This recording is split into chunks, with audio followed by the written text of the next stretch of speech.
the Middle Ages, Charlemagne. Charlemagne was also known as Charles the Great.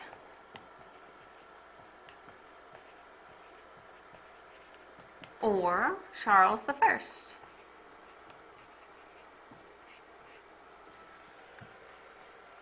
Charlemagne was king of the Franks from 768. And the Franks were a Germanic tribe, and that meant that in 768 he became their king. Then he became king of Italy from 774. So he moved up in 774 to be king of all of Italy. Charlemagne was the first Holy Roman Emperor, crowned in 800 by Pope St. Leo III. He actually did it on Christmas Day during Mass. And Charlemagne was the first emperor in Western Europe since the collapse of the Western Roman Empire in 476.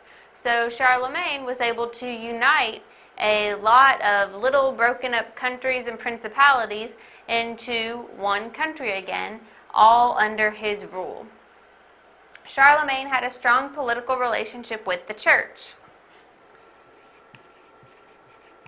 He actually Christianized people as he conquered them during his unification of Western Europe. So as he went through and conquered principalities or countries, different tribes, he also either enforced or strongly recommended Christianity to them because he did have that strong political relationship with the church. He was a Christian himself. He had been crowned by the Pope as the first Holy Roman Emperor, so he was trying to get everyone who was under his rule to become Christians as well. Charlemagne gave a great deal of power to his regional leaders.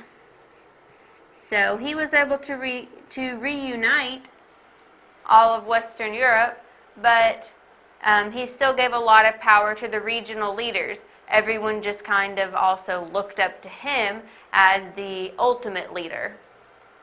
He did not tax his subjects, so that was going to make him really popular with his subjects, but it also meant that Charlemagne didn't have any money. He didn't have any funds in his government to be able to make any big internal improvements during his reign. So he wasn't going to be able to make any cool buildings or roads or water systems because he didn't have any money to pay anybody to do these things. So there weren't any big internal improvements during his reign, but he did support the arts, which contributed to much being transcribed and preserved from this time period. So there were a lot of artists and writers, scribes that wrote down a lot from this time period. They painted different things, they drew different things. The monasteries also supported this. So there were different religious leaders and different people that lived in the monasteries that would also do art within the churches.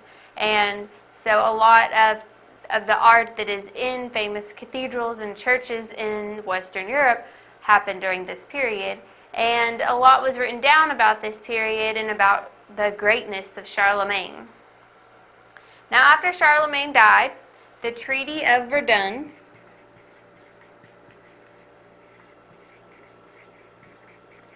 divided up his lands among his 3 grandsons.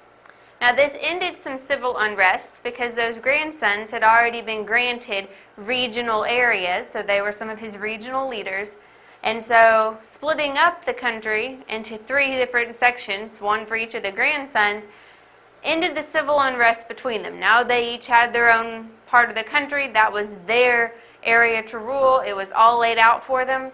But it also ended the reunification brought about by Charlemagne. There was not one central leader anymore uniting all of Western Europe. It was divided into 3 bigger chunks than before, but still it was split up now among those 3 grandsons.